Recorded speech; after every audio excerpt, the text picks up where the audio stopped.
I wish you love.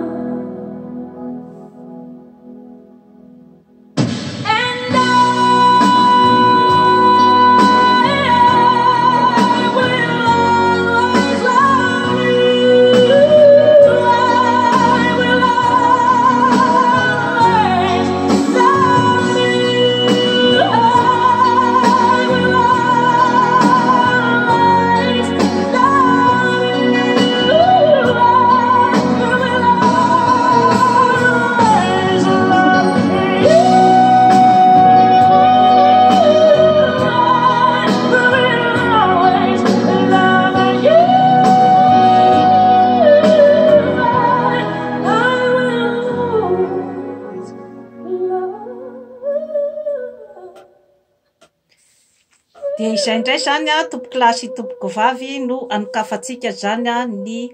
fanadihadiana momba ny fiainan'ny mpanakanto manan-daza dia manan-daza tokoa tamin'izany andro zany a tamin'ny les années 80 dia tsy izy zany a fa Whitney Elizabeth Houston. Ho adiadintsika eto zany a ny fomba niakarany teo amin'izany atao hoe succès izany a ary ny fomba ihany koa zany a nampirodana azy. Ny ray aman-dreniny zany a dia i Sissy sy i John Houston ary teraka tamin'ny 9 août 1963 zany izy a tao New Jersey, États-Unis io zany, ary manana anadahy izy zany a atao hoe Michael Houston. Efa teraka zany izy a tao anatin'ny ataontsika hoe tontolon'ny zavakanto satria ny reniny zany a i Sissy Houston dia efa choriste-ny mpanakanto malaza Aretha Franklin sy Elvis Presley tamin'izany andro zany, ka moramora zany a ho azy ny napiditra ny zanany zany a tao anatin'izany atao hoe tontolon'ny showbiz business tamin'izany andro izany. Maty moa izy zany a tamin'ny 11 février 2012 tamin'ny valambefapolo taonany zany a, izay niteraka resabe tokoa zany a ny hoe amin'ny fomba hoana no tena nahafatresany. Tao zany a ny nieritreritra fa famonotena satria hita zany a fa nisy fanafody maro dia maro zany a teo amin'ny latabatra teo akaikin'ny nahafatesany satria izy zany a dia maty tao anatin'ny baignoire izany. Maro dia maro zany ny zavatra izay niseho tamin'ny fiainany. Tao amin'ny hôtely Beverly Hills tany Californie zany a no nahafatesany tamin'ny fomba izay ataontsika hoe zany hoe mystérieux. Ny nanomboany zany a ny hoe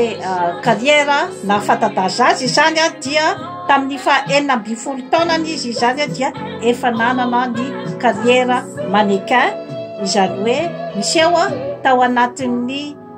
magazine maromaro tao États-Unis izy zany a, ary dia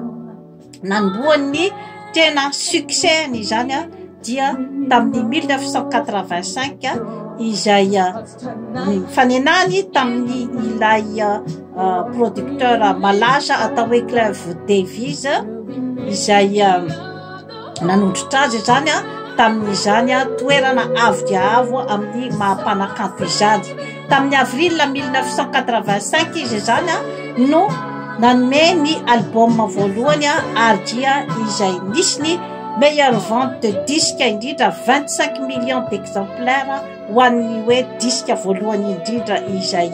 miseho zany dia efa succès goavana de goavana izany, ary izy zany no vehivavy voalohany izay nibata ny record tao amin'ny aorinan'ny Beatles sy ny Bee Gees tamin'izany andro zany. Tamin'ny 1989 izy zany no nanangana ny Fondation for Children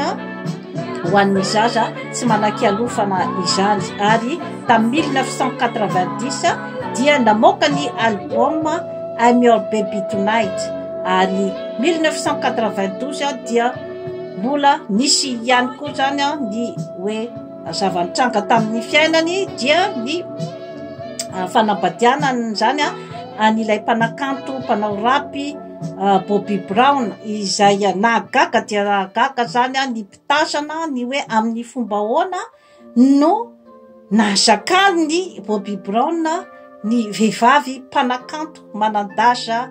izay maro mpaniry satria tao ambadika izany hoe karazana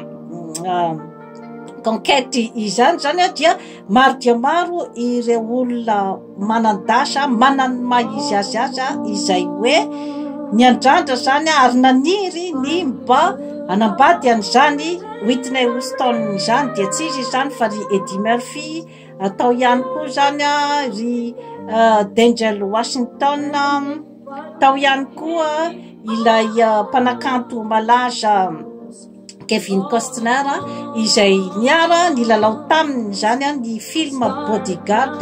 tamin'ny 1992 ary dia nisy ny succès goavana de goavana izany nahatratra 400 millions de dollars zany ny recette-ny Bodyguard izay nalaza dia nalaza eran'izao tontolo zao ary tamin'ny ihany koa zany